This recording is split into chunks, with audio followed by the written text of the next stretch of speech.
You're listening to the American Dad Podcast. Yeah, boy.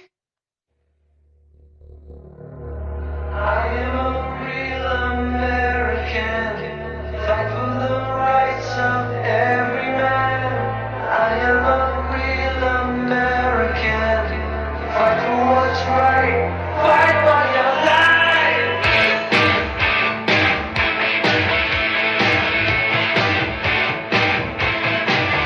When it comes crashing down and it hurts inside. What's going on, American Dads? This is Andrew with the American Dad Podcast. Things are a little bit different. I bet you are missing Luca's intro. Well, if you haven't been able to tell, things have kind of been slowing down with the trio.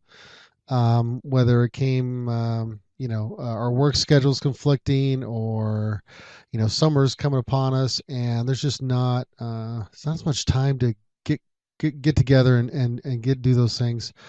Plus, I think that Luca and Chris are getting a little burnt out. They do the Leo Biker podcast, and so they're kind of still pursuing that.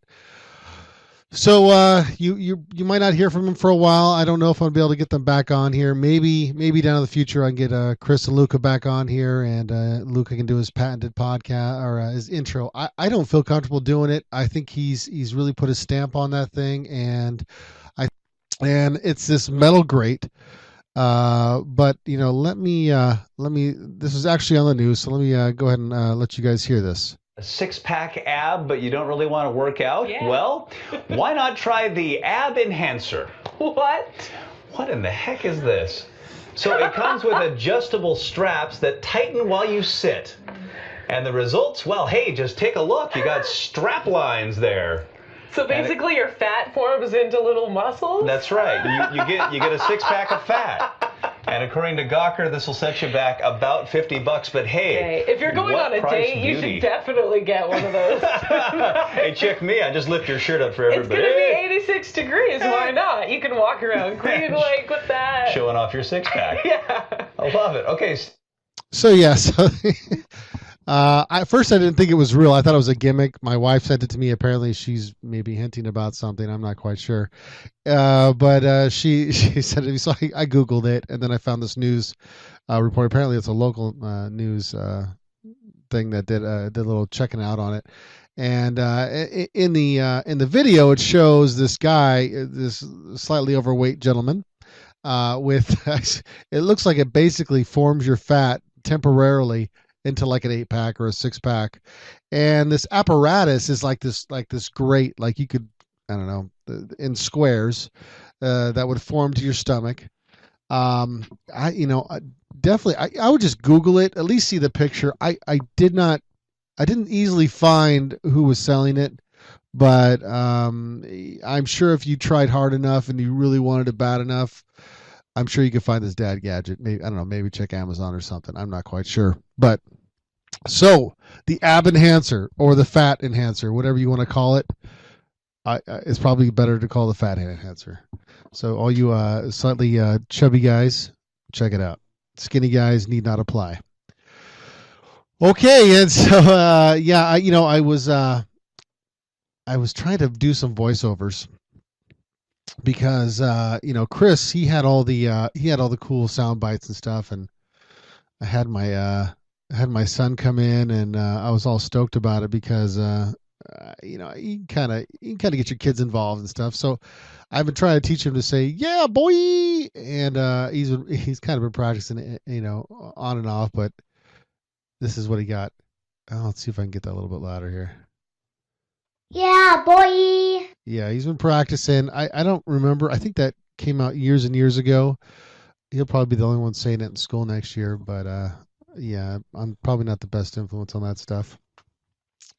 So finally, I'm gonna kind of come to a close here. Not necessarily a close, but come to a closing story here for you. My kids are in soccer now, and this is a great time for me. I'm really excited. My daughter's like the go-getter. She always wants to do sports, and and she's not even done with soccer yet, and she's already like, Dad, are you gonna sign me up for basketball? Dad, are you gonna sign me up for this? I'm like, whoa, we only got so much time of the day, hon. I mean, let's get through this, and then maybe we'll do swimming lessons again, and then we'll do this. It's hard on a parent. I mean, I want my kids to be in all this stuff, and so I'm just trying to think in my brain like, oh man, how are we going to fit this all in, and still still work jobs and find some time to rest and get our work done when we get home. But yeah, so they started. Let's see, they had their first game like 3 weeks ago, and I did go to that.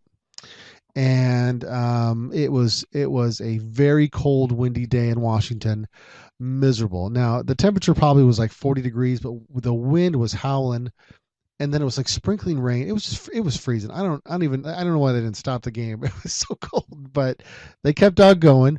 My kids were all basically bundled up in sweatshirts and stuff, and my son went first. His game started. They didn't have any goalies in these. He's 4 now, so they have the age brackets. Like it was like 4 to 5 or something, and they had the game, and there's a certain amount of people on the field. They try to do it as good as possible, like a real game. Just short of they didn't have the goalies for this age group, and they're teaching them the rules, and they're slowly introducing them into soccer. And so my son had 4 weeks of practice. My daughter had 4 weeks of practice too, same time. And so the game starts, and my son wasn't the first one on the field, so he was screwing around with like 4 other kids on the side of the field, like kicking the ball back and forth while the game was going on. And then and I think that their team was losing like 2-0 or 3-0. I can't remember exactly. I didn't care about that. I was just I was rooting for the team and whatever, but I was waiting for my kid to get in. That's why I'm there. Of course, I just want to watch my son play. And so my son finally gets in there, and my son, he's he's not a big roughhousey kid. I mean, he'll roughhouse with dad, but if other kids like push him or something, he's like, "Hey, what are you doing? Like you can't do that." He's not a rough and tumble kid yet. He's gonna get there. Trust. If I have anything to do with that. But so he gets out on the field, and he's kicking the ball, and he's getting frustrated because nobody's letting him kick this ball. And it's this mob of kids, and it's like wherever that ball is, there's just like 40 kids. Well, at least it feels like that. 40 kids just circling the ball, and you literally have to get yourself in there and kick that ball. And I didn't care if he kicked it in the goal or not. I really didn't. But I wanted him to kick it. I wanted him to get in there. I wanted to get in. Not hurt anybody, but kind of scramble a little bit for it. And so I think it was like halftime, right? So it stopped, and he comes over, and he's like, they won't let me kick the ball. And I'm like, Carter, kid, you come here. And he's like, what? I wasn't mad at him. I was more like trying to give him a pep talk. And I'm like, listen, you get in there, you kick that ball, son. I go, you don't let anybody stop you. You run to that ball. Wherever that ball is, you get to that ball, and you kick the ball. Carter, kick that ball hard as you can. He's like, okay, Dad. And so whatever, the game starts back up again, and Carter's like gun-ho. He gets in there. He's kind of like messing up, and I watch this one moment where him and this other kid are going for the ball, and this kid slowly kind of like he puts his hand out and kind of pushes Carter away. Not to push him like hurt him, not to push him like be mean, but like just to nudge him away to get in front of the ball so he could kick it. And you should have saw the look on Carter's face, man. You would have thought he was like the biggest cheater there was. Like, hey, you can't push. What are you doing? I was dying laughing on the sidelines. But so the game progressed. Carter gets a little more aggressive, and I'm yelling from the sidelines. And so he finally finds himself next to the opposing goal, and the ball somehow made it into his vicinity, and he kicked it as hard as he could, and he made a goal. And proud dad, arms in the air, goal, screaming like a maniac, probably embarrassing myself. But needless to say, great moment for me as a dad. Very stoked about that. And he runs away with this ear-to-ear grin, and I'll get all, I used to probably getting choked up at the time, and but it was really cool. But anyway, so my daughter carrying on to the story here. My daughter finally made it onto the field, and she was she's one of the taller kids. I really didn't realize this recently until recently how tall she is for her age.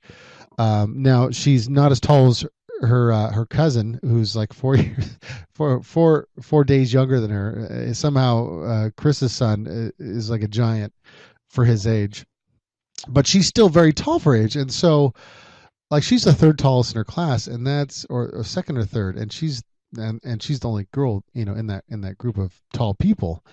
But even then, there were some that were taller than her in the soccer thing, and there were a lot of boys that are a couple years older, and so the game started, and she's doing a good job. She's that athletic one. She's mixing it up and getting in there, and I'm screaming, because I want her around the ball the whole time as a dad. I want her kicking that ball in the goal as much as she can.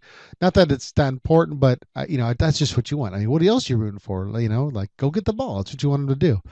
And so my daughter gets in there, and she actually just tussled it up, and sure enough, she scored a goal.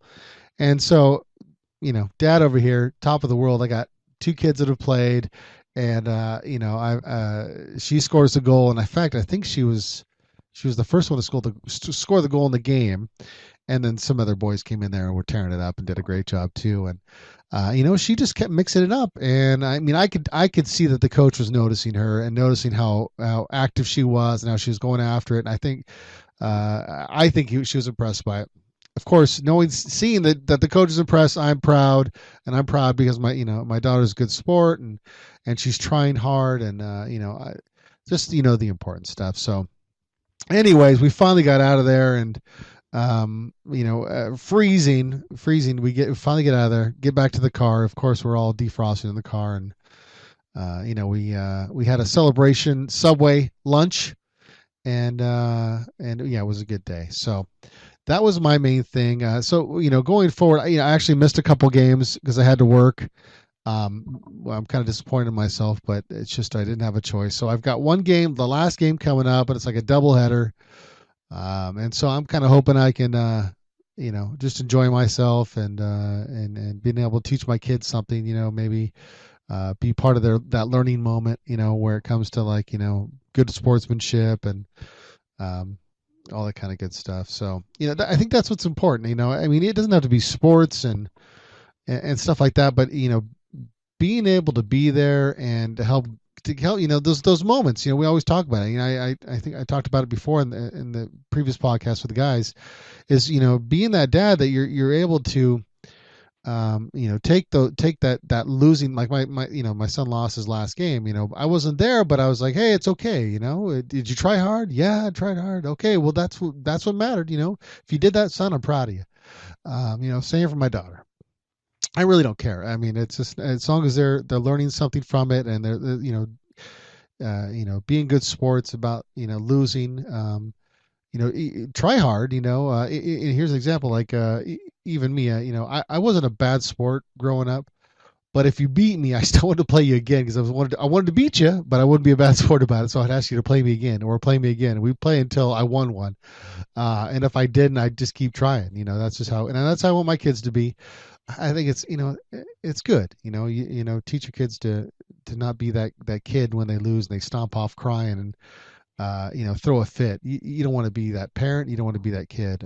It's just embarrassing. And yeah, I said it. So if your kid does that, that's embarrassing. Anyways, so yeah, that's going to be today's podcast, and I hope you enjoyed it. I hope that you're entertained by my stories. I'm probably going to have lots of stories for you. I do have another story in the book. They're not always going to be soccer stories. I do have one where I had a dad fail, and so I'll probably talk about that next time. I did write about it, so if you guys do want to read some of the stuff I'm writing, I'm going to be posting the podcast and stuff at the American Dad Podcast .com. But I'm going to be posting, since I have this separate blog, American Dads, and Golan Dads, all the dads that listen. I appreciate you listening. Hope you stick with it. I'm going to figure something out better for this show. We're going to have a good time. And you guys have a great night. I'm sorry this is a short one, but we'll figure this out, man. Have a great day. Drive safe to work. Buy an Audible book. And take care.